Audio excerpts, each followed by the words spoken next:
কি অবস্থা তোমার মায়ের? আপনি একটা কথা বলবেন, আপনার জন্য আমার মা মারা গেল। কি বলো? আমার মায়ের মৃত্যুর জন্য আপনি দায়ী। আপনি। বাবারে, আমি তো ইচ্ছা করে কিছু করিনি। কেমনে কি হয়ে গেল আমি তো কিছুই বুঝতে পারতেছি না। এখন আল্লাহ রাস্তায় এখান থেকে আপনি যান। আল্লাহ, কি দেখি হয়ে গেল আমি তো কিছুই বুঝতে পারলাম না।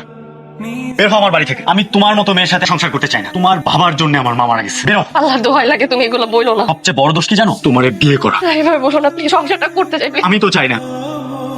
জামাল, রফি সাহেবের কোনো খবর পেলে? স্যার, ওনার ফোন তো বন্ধ। কয়দিন হয় অফিসে আসেন? 5 দিন হবে। আজ থেকে ওনার চাকরি রেজিগনেশন লেটার রেডি করো, উনি আসলে ধরিয়ে দেবে। আসসালামু আলাইকুম বস, আমার ডাকছেন? আপনি কেন অফিসে আসছেন? জি বস। আপনি তো এখন আমার স্টাফ না, আপনার সাথে কথা বলে আমার মূল্যবান সময় নষ্ট করতে চাই না। বস, আমার কথাটা একটু শুনবেন। আপনার কথা কানে যায় না? আপনার কথা বুঝতে কি সমস্যা হয়? আপনার সাথে কথা বলতে আমার বিরক্ত লাগছে। বের হন। স্যার, আমার চাকরিটা চলে গেলে আমি পরিবার নিয়ে না খাই ওর। স্যার দয়া করে স্যার আমার সাথে এরকম করবেন না স্যার। আপনি না খেতে থাকলে আমি কি করবো? প্লিজ বের হন। স্যার আমার সাথে এরকম করবেন না স্যার। সব হারাই এখন আমি একটু অসুস্থ হয়ে পড়ছিলাম, সেই জন্য অফিসে আসতে পারি না। প্লিজ স্যার একটু দয়া করে স্যার। আপনার আবেগের কথায় তো আর অফিস চলবে না। আপনার যদি কোনো দেনা পাওনা থাকে অ্যাকাউন্টস থেকে নিয়ে বিদায় হন। বের হন। বস, আপনার দুটো পাই। আরে, কি করছেন আপনি? আপনাকে বললাম না বের হন।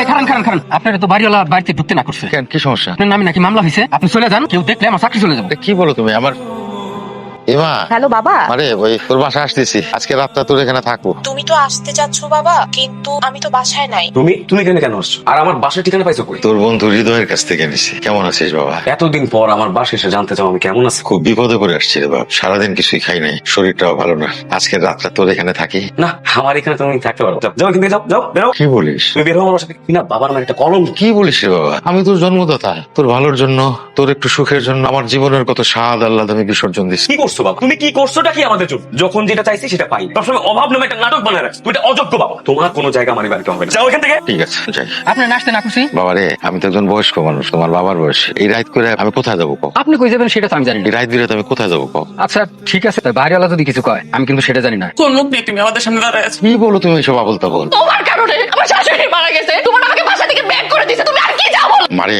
আমি তো তোর ভালোর জন্য। তুমি আমার ভালো চাও না। আমি তোর বাবা, তোর এই সমস্ত কথা বলতে একবারও বুক কাঁপে না? না কাঁপতেছে, কারণ তুমি আমার বাবা না। তুমি যাও এখান থেকে। দেখছো না তোমার মেয়ে তোমাকে সহ্য করতে পারতেছে না।